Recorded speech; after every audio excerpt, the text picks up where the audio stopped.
Hello everyone, क्या हाल है आप सबका। Welcome to our YouTube channel Mind Zilla we rise by lifting others.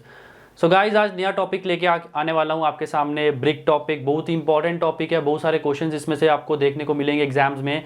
तो अभी तक हमारा बिल्डिंग मटेरियल कंस्ट्रक्शन ही चल रहा है। तो अभी वीडियो स्टार्ट करने से पहले, आपका टॉपिक के क्वेश्चन स्टार्ट करने से पहले मैं आपको एक चीज़ बता देता हूँ जो मैं हमेशा कहता हूँ, stay home, stay safe and stay tunes to my videos. तो गाइज, पहला क्वेश्चन है आपकी स्क्रीन पे, इसका आंसर मुझे दीजिए। 10 सेकेंड दूंगा, मैं रीड आउट करता हूँ, ठीक है। तो वो क्वेश्चन में कह रहा है, brick laid with parallel to the front direction of wall. तो गाइज, इसमें एक मिस्टेक है। ए ब्रिक, जो उसने लिखा है ऐसे, ए ब्रिक लेड विद, इसमें विड्थ कर लीजिए, width parallel to the direction of wall. तो इसमें विड्थ आएगा, ठीक है। तो ये थोड़ा सा मिस्टेक हो गया हुआ है, विड्थ आएगा, ठीक है। विड्थ इसने लिखा नहीं है, ठीक है। तो इसमें ऑप्शन है पहला, स्ट्रेचर, क्वेनन, हेडर और बॉन्ड लेंथ। तो पहले तो मैं साइड होता हूँ, एक क्वेश्चन देख लो आप, इसमें एक विड्थ का मिसिंग है, विड्थ देख लेना, विड्थ आएगा, ठीक है। अब मैं मिटा रहा हूँ इसको, तो मैं आपको पूरा समझा देता हूँ, ठीक है।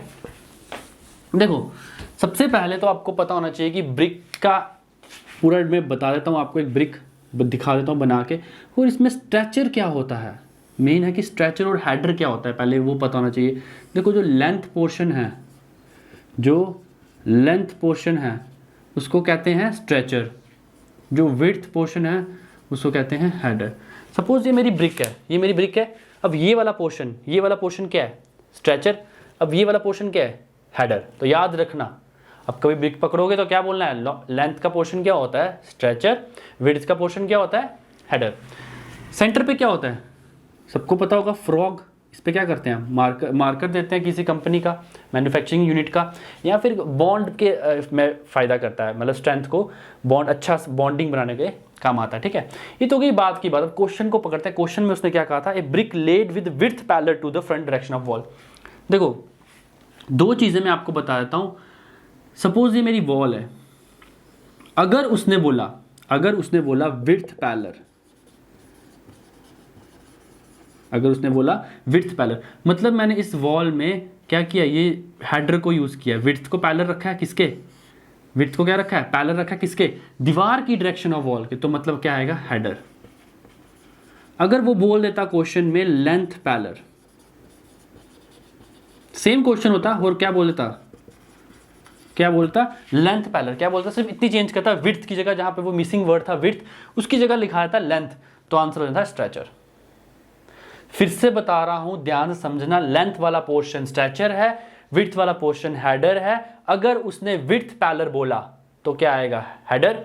अगर उसने लेंथ पैरेलल बोला तो क्या आएगा, स्ट्रेचर। तो कोई कंफ्यूजन नहीं है, इसका आंसर विड्थ पैरेलल मैंने लिखाया था, तो आंसर आएगा header. Option number C is the right answer, ठीक है। तो नेक्स्ट क्वेश्चन की तरफ हम जाएंगे। तो नेक्स्ट क्वेश्चन देखिए आपकी स्क्रीन पे, इसको पढ़िए। वो कह रहा है, रिफ्रैक्टरी ब्रिक्स रेजिस्ट। पहले तो मैं बताता हूं आपको रिफ्रैक्टरी ब्रिक्स होता क्या है, ओके। रिफ्रैक्टरी ब्रिक्स को हम एक नाम और देते हैं, फायर क्ले ब्रिक्स। क्या कहते हैं, फायर क्ले ब्रिक्स, ठीक है। तो पहले तो मैं आपको एक बात बता दूं, यहां फायर आ गया नाम, तो मतलब कि ये वहां यूज होता है, यहां पे टेम्परेचर क्या होता है, बहुत ज्यादा हाई टेम्परेचर। कितना, वो भी लिख देते हैं, 1700 डिग्री सेल्सियस से ऊपर का टेम्परेचर, ज्यादा टेम्परेचर कितना, 1700 डिग्री सेल्सियस से ऊपर का टेम्परेचर। तो अब ये यूज कहाँ होता है, फर्नेस में, फर्नेस में यूज होता है। ऑप्शन देखते हैं, A chemical action, B shocks and vibration, C dampness, D high temperature. तो D is the right answer. देखो, दो ऑब्जेक्टिव बनेंगे इसमें से, तीन ऑलरेडी। वो पूछ सकता है रिफ्रैक्टरी ब्रिक्स को क्या कहते हैं, फायर क्ले ब्रिक्स। कितने से ऊपर टेम्परेचर, 1700 डिग्री सेल्सियस। कहाँ यूज होता है, फर्नेस में, कंबशन चैम्बर्स में, हाई टेम्परेचर में, ठीक है। तो नेक्स्ट क्वेश्चन की तरफ जाइए, देखते हैं क्या बोल रहा है वो। क्वेश्चन पढ़ते हैं, लिखो। वो कह रहा है, when a brick is cut into two halves longitudinally, one part is called. Suppose ये मेरी ब्रिक है, मैं डायग्राम बना के दिखाऊंगा। मैंने इसको क्या काट दिया, लॉन्गिट्यूडनली ऐसे काट दिया। अब ये हो गए, दो पीस हो गए, टू पीसेस में हो गई। अब वो कह रहा है उसको क्या कहेंगे हम, ठीक है। तो मैं तो चारों के चारों ऑप्शन एक्सप्लेन करूंगा। मैंने आपको बोला जब भी ऑब्जेक्टिव करना है तो हर एक ऑप्शन को आपने अच्छे से पढ़ना है कि कौन सा ऑप्शन में क्या है। तो पहला मैं लिख देता हूं, मैं डायग्राम से बताता हूं। सपोज मैंने ब्रिक को क्या किया, ऐसे काट दिया,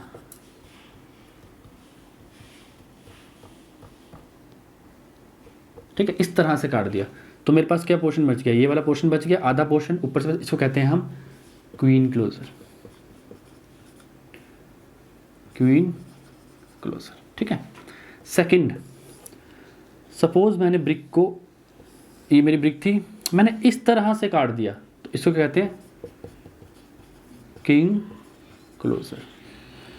अब मेरा मन किया, मैंने क्या किया, ब्रिक को विड्थ के पैरेलल काट दिया, विड्थ के लॉन्ग ऐसे काट दिया, इसको कहते हैं हम बैट।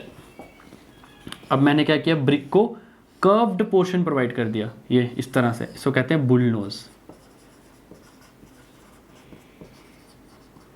तो अगर हम बात करें ऑप्शन, तो देखें हमारा क्वेश्चन क्या कह रहा है, 2 हाफ्स में लॉन्गिट्यूडली काटा, लॉन्गिट्यूडली मतलब ऐसे, तो ऑप्शन क्यों इंक्लूजर आना चाहिए। तो यहाँ पे पहले तो मैं ऑप्शन लिख देता हूँ, B option is the right answer, B option is the right answer.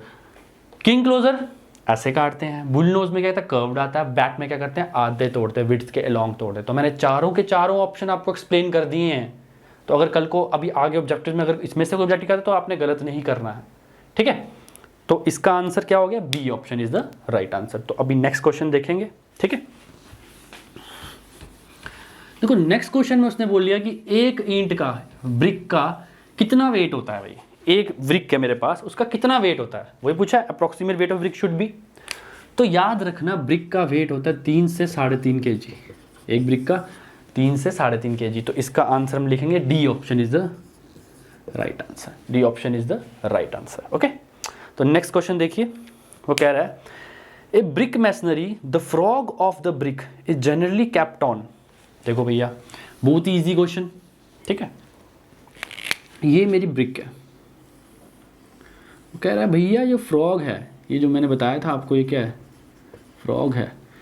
पहली बात तो ये फ्रॉग है क्यों रखा जाता है, मैंने बताया मैन्युफैक्चरर का नाम। अब यहाँ पे फ्रॉग ना लिख के मैं कहता हूँ मेरी कंपनी है कोई, केले ने तो एसएस, मैंने अपना एसएस लिख दिया, ठीक है।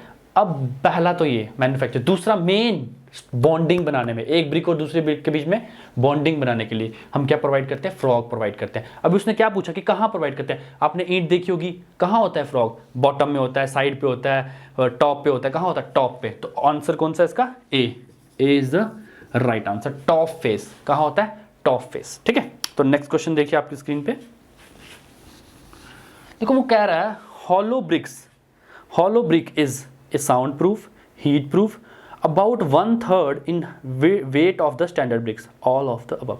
तो पहले हॉलो ब्रिक्स क्या होती हैं, वो किसकी बात कर रहा है, हॉलो ब्रिक्स की बात कर रहा है। जो इसने बोला वो सब सच है, जितने भी पॉइंट्स हैं सब कुछ सच है, ऐसा ही होता है। पहला क्या होता है, साउंड प्रूफ होता है, हीट प्रूफ होता है, 1/3 in weight of the normal brick होता है, ठीक है। तो ये तीनों ऑप्शन होते हैं, तो D option is the right answer. Hollow bricks कहाँ यूज होती है, सोचो कहाँ यूज होती हैं। जो साउंड प्रूफ की बात की, सिनेमा हॉल्स, ऑडिटोरियम, देखो imagination, civil engineering is all about imagine, जितना सोचोगे आपके डे टू डे लाइफ में आपको पता लगता जाएगा कि क्या क्या चीजें हैं आपसे कनेक्टेड, ठीक है। तो नेक्स्ट क्वेश्चन देखिए आपकी स्क्रीन पे,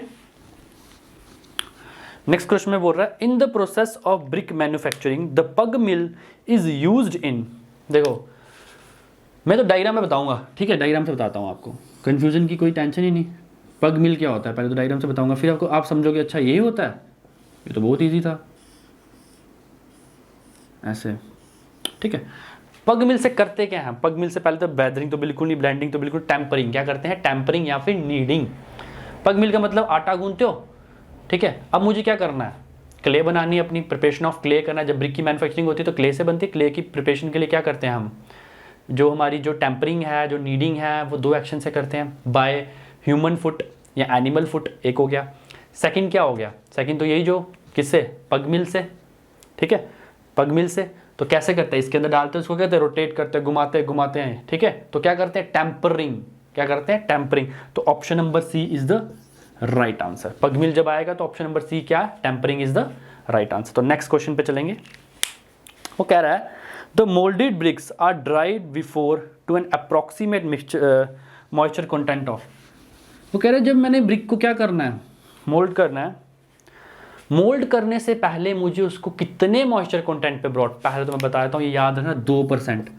ड्राइंग प्रोसेस पे मुझे ब्रिक को कितने तक लाना होता है, 2% मॉइस्चर कंटेंट तक लाना होता है। तो अभी इसमें 2% तो है नहीं, नियरेस्ट क्या 3%, तो option number A is the right answer. 3% is the right answer, ठीक है। तो नेक्स्ट क्वेश्चन में चलेंगे बच्चों, देखो उसको। वो कह रहा है a rain water falls on hot bricks, their shape of the bricks get deformed, the effect is known as. ठीक है, तो मैं चारों के चारों आपको एक्सप्लेन कर देता हूं, बात ही खत्म। पहला क्या है, पहला है एफ्लोरेसेंस। अब ये तो इतनी बार आ चुका है कि अभी तक आपको पता लग ही गया होगा क्या होता है, ठीक है। दूसरा क्या ऑप्शन, ब्लोटिंग। तीसरा क्या है, चफ्स। फोर्थ क्या है, नोड्यूल्स। तो मैं पहले एफ्लोरेसेंस से स्टार्ट करता हूँ। एफ्लोरेसेंस का मतलब कि वाइट पैचेस, ब्रिक्स के ऊपर क्या होता है, वाइट पैचेस बनना स्टार्ट होता है, ये क्या एक टाइप का डिफेक्ट है, ठीक है। अब आता है ब्लोटिंग। ब्लोटिंग क्या होता है, आपने देखी कई ब्रिक्स होती है उनके ऊपर एक साइड पे स्वेलन बन जाता है, मतलब अलग से एक ब्रिक के ऊपर क्या होता है, एक स्वेल कर जाती है, अलग से एक पार्ट बन जाता है, बिल्कुल ब्रिक का है, क्या होती है स्वेल, एक जैसे एक तरफ से क्या कर जाती है, स्वेल कर जाती है, उसको कहते हैं ब्लोटिंग, मतलब फूल जाना, ठीक है। चफ्स, तो ये जो क्वेश्चन है ना, इसको चफ ही कहते हैं। अब सपोज मैंने क्या किया, ब्रिक की मैंने मोल्डिंग कर रहा हूँ, उसको ड्राइंग, मोल्डिंग करने के बाद मैंने रख दिया उसको ड्राइंग पे रख दिया, बारिश पड़ गई। अभी ब्रिक क्या मेरी हॉट है, बारिश की बूंदों के निशान उस पर पड़ जाएंगे। अब जो उस पर डिप्रेशंस बनेंगे रेन के, तो उसको कहते हैं, उस जो डिफेक्ट को कहते हैं चफ्स। क्या कहते हैं, चफ्स। नोड्यूल्स, नोड्यूल्स भी सेम वाइट पैचेस का बन जाना, ठीक है, क्या हो ना, वाइट पैचेस का बन जाना। और ब्रिक्स को क्या करना, ऐसा क्या होता है, वो पाउडर फॉर्म में डिके हो जाना ब्रिक का, ठीक है, ठीक है। तो इसका ऑप्शन कौन सा करेक्ट है, chuff. C option is the right answer. C option is the right answer. देखो मैं चारों के चारों ऑप्शन आपको एक्सप्लेन कर रहा हूं, ठीक है, तो कोई टेंशन वाली बात नहीं है, ठीक है। नेक्स्ट क्वेश्चन देखिए आपकी स्क्रीन पे। देखो वो कह रहा है terracotta is used in building for ornamental work, insulation, storage, none of this. Terracotta none of this, D option is the right answer. तो टेराकोटा होता क्या है, देखो टेराकोटा क्या होता है, अर्थनवेयर्स। अर्थनवेयर्स में क्या किया जाता है, हम एक, आपने देखा होगा हाथ के वो बनाए जाते हैं, डिज़ाइन वगैरह बनाए जाते हैं मिट्टी के, क्ले के, बड़े अच्छे अच्छे है ना, घरों में रखे जाते हैं, तो उसको कहते हैं टेराकोटा। क्या कहते हैं, टेराकोटा। कोटिंग की जाती है उसके ऊपर, ठीक है। तो इसमें आएगा डी ऑप्शन। तो मैंने ना ही वो ऑर्नामेंटल वर्क है, ना ही इंसुलेशन है, ना ही स्टोरेज है, ना ही कुछ है, तो मतलब none of the above the right answer, ठीक है। तो नेक्स्ट क्वेश्चन में जाएंगे, ठीक है, नेक्स्ट क्वेश्चन में जाएंगे। वो कह रहा है bull nose brick are not used in. देखना वो क्वेश्चन को समझना, वुल नोज ब्रिक, ये वाली ब्रिक। अभी मैंने पहले आपको थोड़ी देर पहले डायग्राम पे बनाया था, देखो बनाया था पहले, जो भी क्वेश्चन था उसमें मैंने बताया था वुल नोज ब्रिक्स कैसी होती है, आगे से कर्व्ड होता है। तो ऑप्शन को देखते हैं पहला, वॉल्स में आर नॉट यूज्ड इन, मतलब कहाँ यूज नहीं होती है, ठीक है। वॉल्स में क्यों नहीं, वॉल्स में होती है। Rounding off sharp corners, obvious ही बात है, आगे से कर्व्ड है, यहाँ पे हमें शार्प कॉर्नर चाहिए, वहाँ यूज होती है।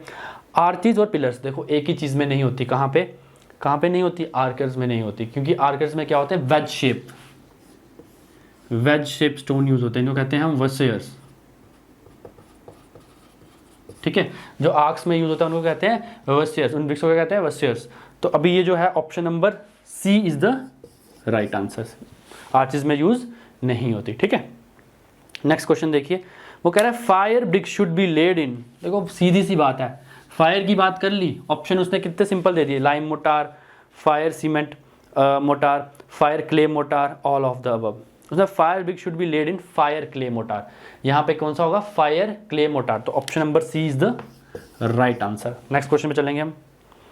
वो कह रहे the overground continuous kiln is bulls trench kiln, हॉफ्समैन किनल, टनल किनल, ऑन ऑफ द। अब ये क्वेश्चन ऐसा ट्रिकी क्वेश्चन है, जिस बच्चे को पता होगा कॉन्टिन्यूस किलन क्या होता है वो भी गलत करके आएगा, अगर क्वेश्चन रीड आउट अच्छे से नहीं करेगा। मैं बताता हूँ क्यों। देखो कॉन्टिन्यूस किलन क्या होता है, किलन क्या होता है, पहले तो भट्ठा जहाँ पे ब्रिक्स बनती हैं, ठीक है। अब कॉन्टिन्यूस किलन मतलब कि जहाँ पे लोडिंग होगी, लोडिंग के बाद बर्निंग होगी, फिर कूलिंग होगी, फिर क्या होगा, अनलोडिंग। सब क्या होगा, कॉन्टिन्यूस प्रोसेस होगा, चलता जाएगा, रुकेगा नहीं, ब्रेक नहीं होगी। तो पहले तो उसको कहते हैं कॉन्टिन्यूस किलन।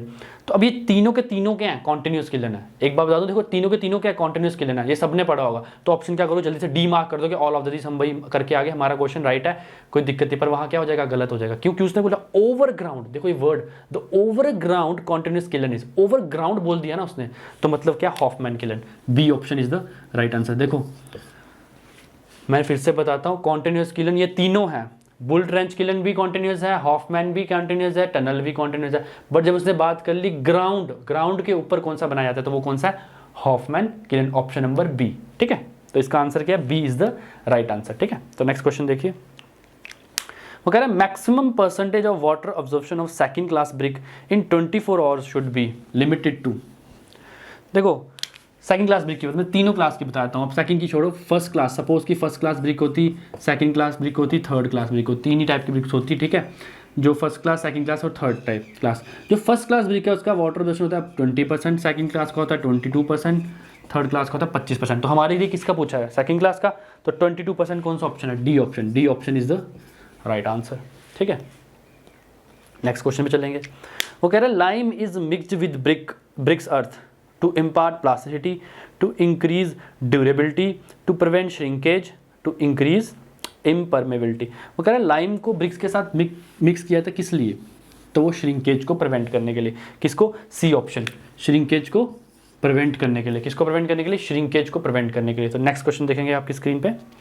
देखो वो कह रहा है the process of mixing sand with the powdered natural soil to improve the quality. देखो यहाँ पे मिक्सिंग की बात आ गई, यहाँ पे मिक्सिंग की बात आ गई, तो क्या है, ब्लेंडिंग। क्या है, ब्लेंडिंग। देखो मोल्डिंग तो हो नहीं सकता, ठीक है, टेम्परिंग तो हो नहीं सकता, मैंने टेम्परिंग बताया आपको क्या होता है, पगिंग भी एक टेम्परिंग ही होता है।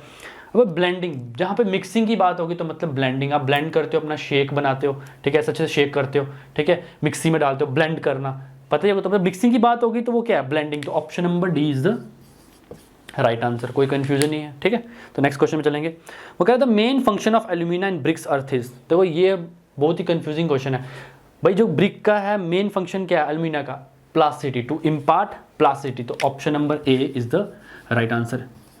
अगर मैं ब्रिक के कंपोजिशन इंग्रेडिएंट्स की बात करूं तो क्या होता है, सिलिका, एल्यूमिना,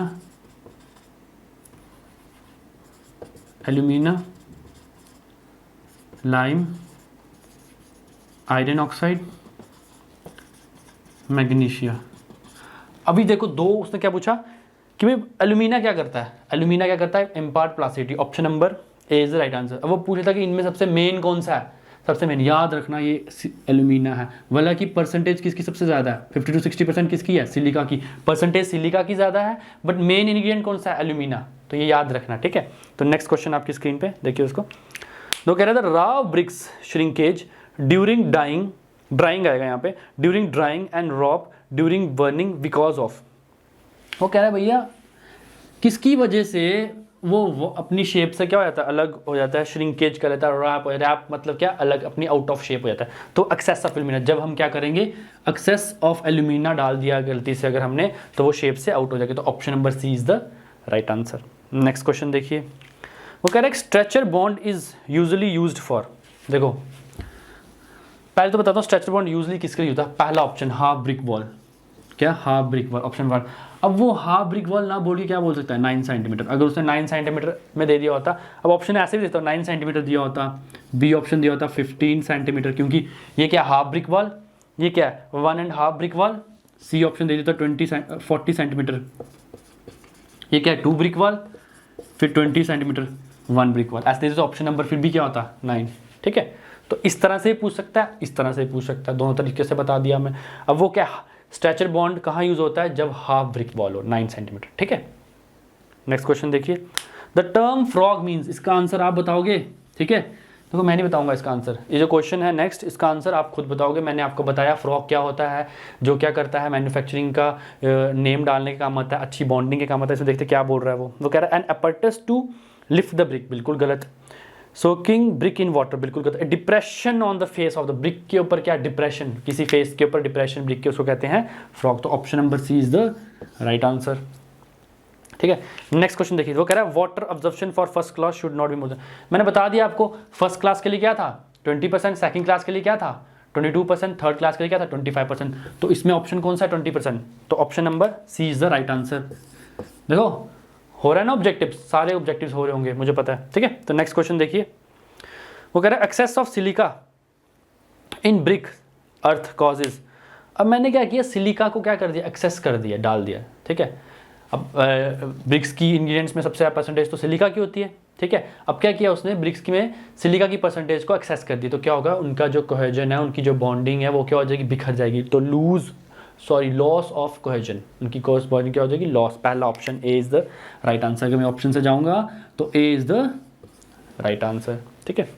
और अगर हम बोलें कि करता क्या सिलिका, शेप प्रोवाइड करता है, ठीक है, श्रिंकेज प्रिवेंट करता है। तो अगर एक्सेस में डाल देंगे तो क्या हो जाएगा, एक्सेस में डाल देंगे तो क्या हो जाएगा, लॉस ऑफ कोहेजन, ठीक है। तो नेक्स्ट क्वेश्चन देखिए आपकी स्क्रीन पे, वो कह रहा है which of the following ingredients of the brick earth enables the brick to remains in shape.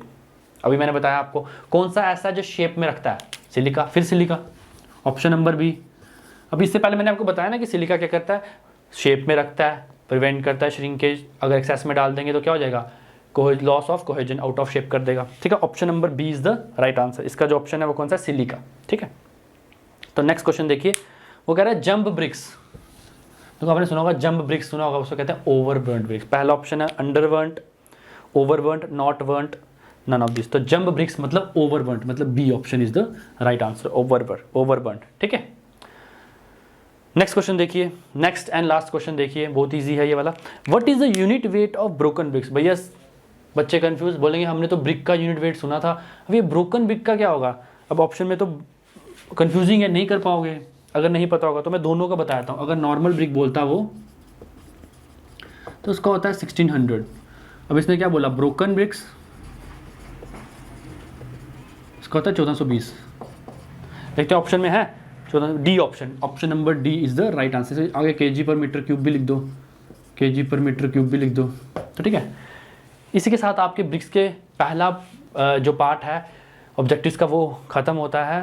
Hope आपको बहुत अच्छे क्वेश्चंस लगे हों, सबके सब आपके आंसर्स आपको आए हों, और मुझे अच्छा लग रहा है आपका रिस्पॉन्सेज देखे। और जो बच्चे मैसेज कर रहे हैं सर कि इस टॉपिक के बारे में वीडियो बनाइए, तो मैं उनके मैसेजेस को फॉलो कर रहा हूँ, और सून ही हम किसी जो टॉपिक्स में डाउट है उनके लिए वीडियोस लेके आएंगे। पर अभी कंप्लीट वीडियोस अभी नहीं लेके आ पा रहे हैं हम, बट सून जल्दी ही हम आपको कंप्लीट कोर्स भी ऑनलाइन प्रोवाइड करेंगे, ठीक है। तो अभी इतना ही आपके लिए, आज के लिए इतना ही। Thank you guys, and please इस वीडियो को क्या करना है, लाइक करना है, शेयर करना है, और चैनल को सब्सक्राइब करना ना भूलिए, ठीक है। तो thank you very much and have a nice day.